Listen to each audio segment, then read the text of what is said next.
दोस्तों, देश अभी तरक्की कर रहा है और तरक्की करने के लिए हमको चाहिए सपोर्ट चाहिए सरकार की पॉलिसीज का और इलेक्ट्रिकल पावर का, क्योंकि बहुत सारे इंफ्रास्ट्रक्चर को डेवलप करने के लिए हमको इलेक्ट्रिकल पावर जनरेशन जरूरी है। तो आज के इस वीडियो के अंदर हम बात करेंगे इलेक्ट्रिकल पावर जनरेशन में भारत का जो सिनेरियो है, अभी की कंडीशन क्या है उसके बारे में। तो हम देखेंगे कि भारत जो है किस सेक्टर से कितना पावर जनरेशन करता है, भारत की डिमांड कितनी है और हम डिमांड को कितना परसेंटेज तक मीट कर पाते हैं और किस टाइप के सेक्टर में हम कितना पावर जनरेशन करते हैं, यानी रिन्यूएबल और नॉन रिन्यूएबल सेक्टर में हम कितना पावर जनरेशन करते हैं और हमारे फ्यूचर पॉलिसीज क्या हैं और प्रीवियस जो इलेक्ट्रिसिटी पॉलिसीज थी उनके बारे में भी स्टडी करेंगे और देखेंगे इस वीडियो के अंदर कि हम भारत की जो आज की जो पोजीशन है वो कितनी परसेंट तक इफेक्ट है और लास्ट 10 ईयर में हमने कितना ग्रोथ किया है इलेक्ट्रिकल पावर सेक्टर में। ठीक है, तो देखते हैं इस वीडियो के अंदर।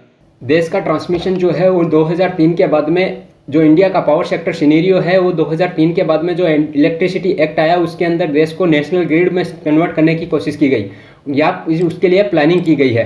ठीक है, तो उसके बाद में देखते हैं जो नेशनल ग्रिड था उसका सिनेरियो इस तरीके से था। उसके अंदर एग्जिस्टिंग और अप्रूव्ड और प्लान्ड जो कैपेसिटीज़ हैं उनकी लाइन्स जो है वो नेशनल ग्रिड के अंदर कन्वर्ट कर दी गई थी। और उसके बाद में जो इलेक्ट्रिसिटी एक्ट था 2003 का, उसके अंदर देखिए मैं आपको क्या क्या चेंजेस हुए वो बता देता हूँ। जो नेशनल इलेक्ट्रिसिटी पॉलिसीज जनरेट की गई और रूरल इलेक्ट्रिफिकेशन के लिए पॉलिसीज बनाई गई। ओपन एक्सेस की जो कि ट्रांसमिशन और डिस्ट्रीब्यूशन दोनों के लिए ओपन एक्सेस किया गया और ओपन फेज में डिस्ट्रीब्यूशन के लिए जो रूल्स बनाए गए, यानी कि ओपन एक्सेस के थ्रू जो है पावर बेचने का रूल बनाया गया।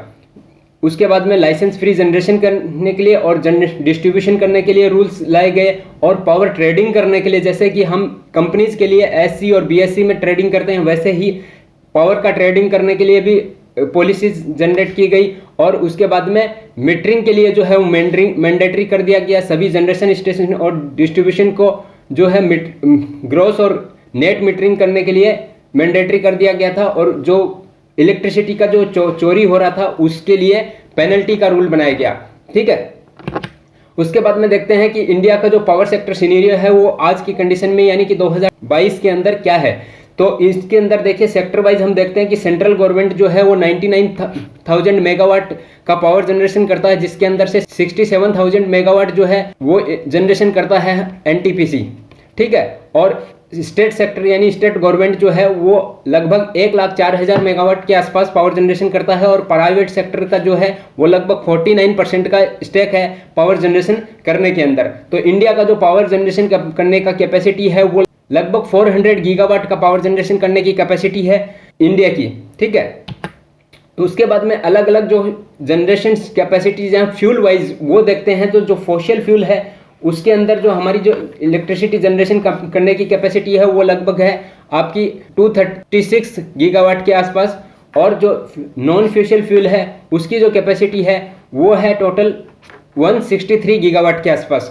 ठीक है, तो इस तरीके से इंडिया जो है कोल के अंदर लिग्नाइट गैस डीजल और के अंदर पावर जनरेशन करता है और hydro wind solar and other renewable energy के अंदर पावर जनरेशन करता है और आपका वो जो वेस्ट से जो है एनर्जी जनरेशन करता है और जो स्मॉल हाइड्रो प्लांट्स हैं उनके अंदर भी पावर जनरेशन करता है। ठीक है, उसके बाद में देखते हैं कि जो इंडिया की जो लास्ट 21-22 की जो डिमांड कितनी थी और कितना पावर जनरेशन किया। देखिए इंडिया की जो पावर की जनरेशन की डिमांड थी वो थी 1356 बिलियन यूनिट की, लेकिन भारत जो है वो इसमें से जो यूनिट जनरेशन किया वो 1155 बिलियन यूनिट थर्मल से और 149 बिलियन यूनिट हाइड्रो से और 43 billion unit nuclear power generation से और 8.23 जो है बिलियन यूनिट हमने भूटान से इंपोर्ट करने का प्लान किया था। जो भारत का जो जनरेशन स्टेशन हैं उनके पीएलएफ जो भारत का जो प्लांट लोड फैक्टर है, यानी कि जितने भी सभी स्टेशन हैं हमारे स्टेशन हैं उनके द्वारा जो प्लांट लोड फैक्टर्स हैं उनके वो देखते हैं कि जो है 2009-10 के अंदर कितना परसेंटेज था और 2021-22 के अंदर उसका कितना परसेंटेज रहा है। प्लांट लोड फैक्टर क्या होता है कि जैसे आपका जो जनरेशन कैपेसिटी होता है कंटिन्यूस के उसके अंदर आप कितना परसेंटेज आप पावर जनरेट किए हो उसका रेशियो रहता है। तो ये हमारा जो है रेशियो लगातार घट रहा है, इसका मतलब ये है कि हमारे पास जनरेशन कैपेसिटी लगातार बढ़ रही है। ठीक है, उसके बाद में हम देखते हैं कि पावर सप्लाई जो है वो कितनी सरप्लस रहती है और कितनी डिफेक्ट्स रहती है, रिक्वायरमेंट क्या रहती है और अवेलेबिलिटी क्या रहती है। तो इसके अंदर 2009-10 के अंदर हमारी जो पावर जनरेशन कैपेसिटी थी वो बहुत ज़्यादा थी, रिक्वायरमेंट हमारी और अवेलेबिलिटी हमारी कम थी, इसलिए सरप्लस जो है नेगेटिव में जाता था। लेकिन अभी जो है आप 2022 में देखेंगे तो इसका जो सरप्लस अमाउंट है मेगावाट में वो बहुत कम हो गया है, यानी कि अब हमारी जो जनरेशन कैपेसिटी है और हमारी जो रिक्वायरमेंट रहे उसके हम मीट करते हैं। मतलब स्टार्टिंग के अंदर हमारा 10% जो है सरप्लस रहता था, लेकिन अभी हमारा जो सरप्लस रहता है वो लगभग 0.4% ही रहता है। इसका मतलब हमारी जो रिक्वायरमेंट है वो लगभग पूरी कर लेते हैं। 2009 के अंदर आप देखेंगे तो इतना मेगावाट जो है पावर जनरेशन पीक डिमांड रहता था, लेकिन अभी जो है ये इससे बढ़कर 2,03,014 मेगावाट का जो है पीक डिमांड रहता है 21-22 के अंदर। ठीक है, तो ये जो डाटा है उसके ऊपर आप एनालिसिस करके ये पता लगा सकते हैं कि इंडिया जो है वो ग्रोथिंग कर रहा है इलेक्ट्रिकल सेक्टर में। ये जो है हमारा जो ग्रोथ का जो परसेंटेज है वो देखते हैं ईयर वाइज। उसके अंदर देखिए आपको 2009-10 के अंदर 7.56% प्रीवियस ईयर से ग्रोथ किया था और लगभग 2021 में भी ग्रोथ रेट उतना ही मेंटेन करके रखा है। उसके बाद में देखिए जनरेशन के अंदर हमने जो है बिलियन यूनिट्स के अंदर कितना जनरेशन किया है, 2009-10 के अंदर क्या कैपेसिटी थी और 2020-21 के अंदर कितना जनरेशन किया है वो आप यहाँ पे देख सकते हैं। 1381.9 बिलियन यूनिट हमने जो है लास्ट ईयर के अंदर फाइनेंशियल ईयर के अंदर जनरेशन किया है।